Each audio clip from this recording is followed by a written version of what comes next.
This is the second lesson in our series, Phrasal Verbs in Daily English Conversations. Hello and welcome everyone, this is Mino at AngloLink. If you haven't watched the first lesson, I recommend that you do that now.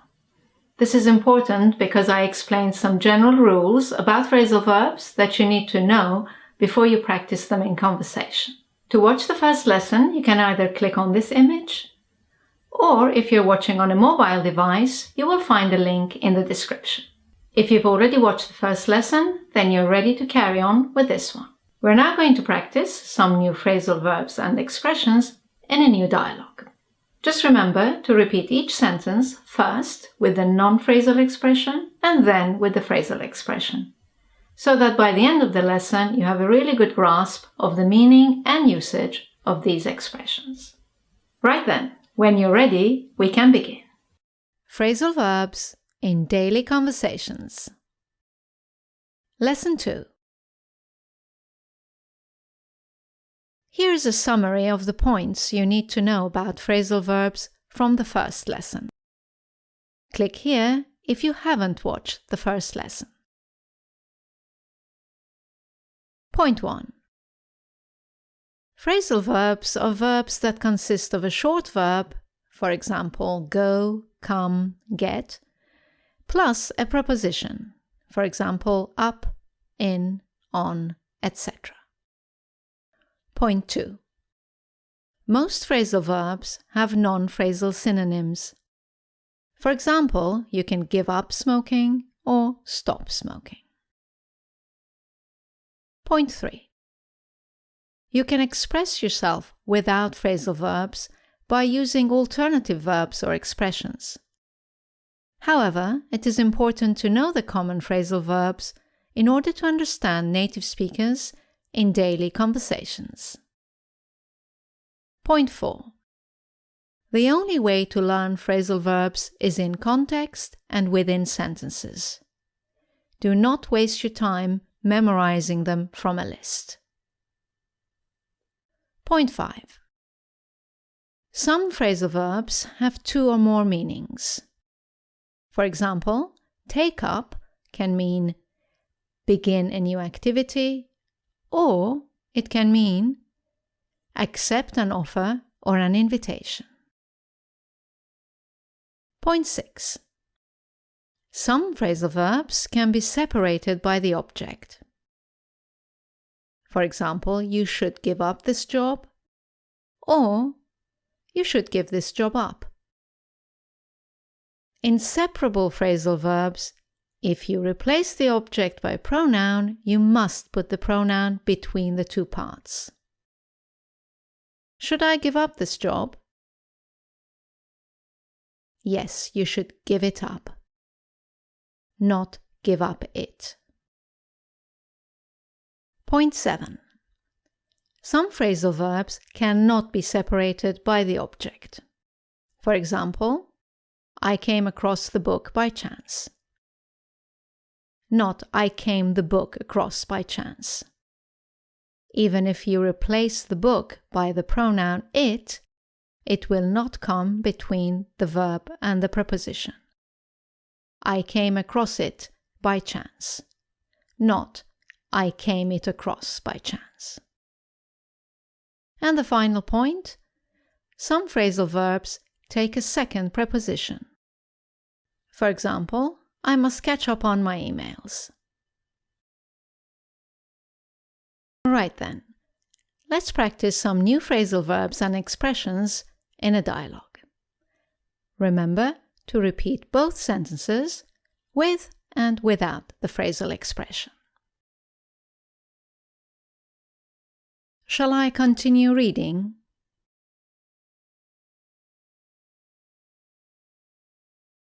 Shall I carry on reading?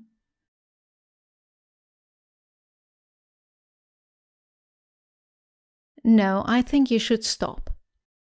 I'm not absorbing any of the facts.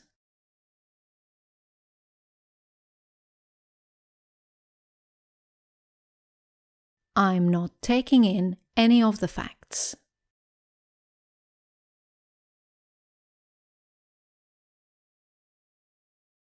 Yes, I noticed you were beginning to fall asleep.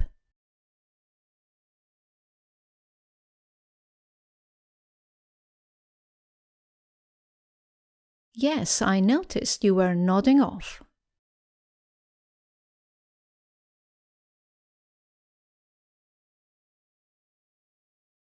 Yes, I'm tired. I think I'll go to bed now.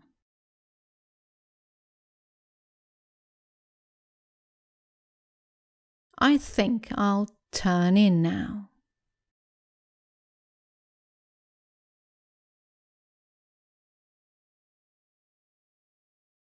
Are you getting out of bed early tomorrow?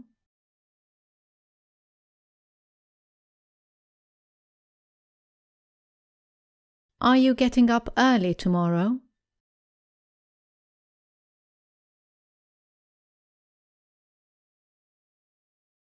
No, it's Sunday. I'm getting up later than usual.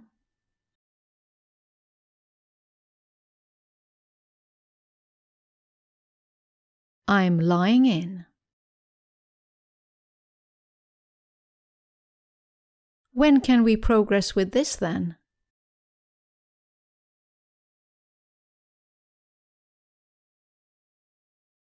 When can we get on with this then?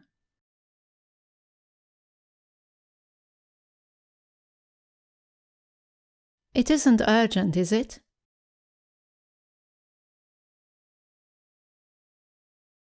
Oh, yes, it is. We have to submit our results on Monday.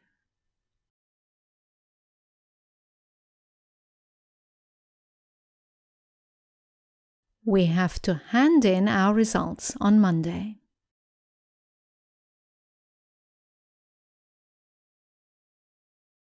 Well, in that case, we'll finish it quickly after lunch tomorrow.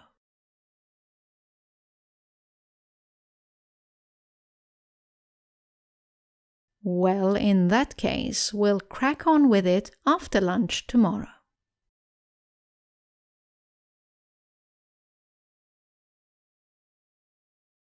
Okay, I'll leave then. Okay, I'll be off then. See you tomorrow.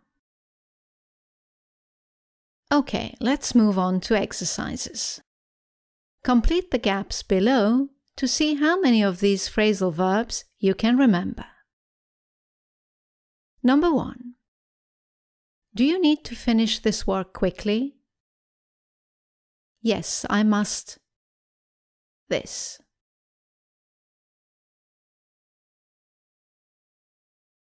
Yes, I must crack on with this.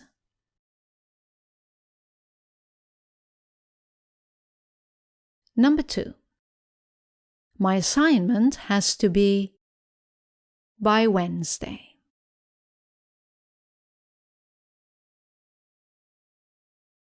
My assignment has to be handed in by Wednesday. Number 3. Is she leaving for the airport now? Yes, she... to the airport. Yes, she is off to the airport.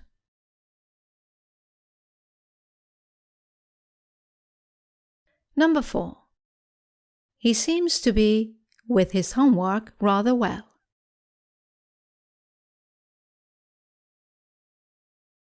He seems to be getting on with his homework rather well.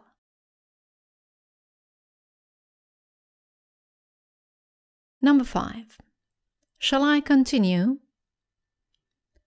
Yes, do, please.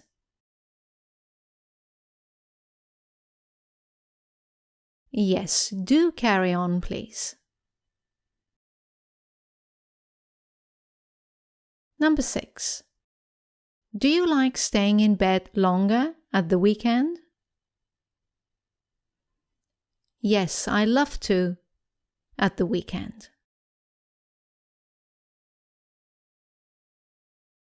Yes, I love to lie in at the weekend.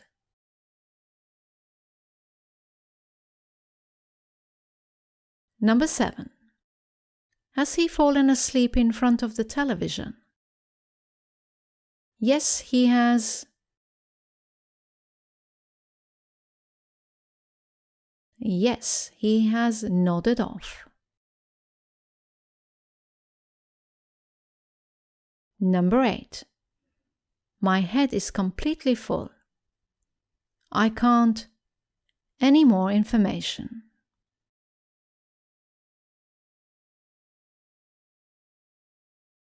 I can't take in any more information. Number 9. Has she gone to bed? Yes, she has already.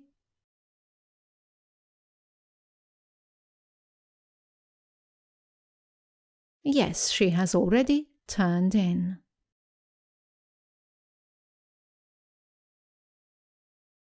Number 10. Is she an early riser? Oh no, she hates early. She hates getting up early. Right, that's the end of the lesson. I hope you've enjoyed it. As you know, you can now go to our website, anglolink.com, for more explanations and exercises with phrasal verbs. Thank you for watching. I look forward to seeing you in our next lesson. Bye now.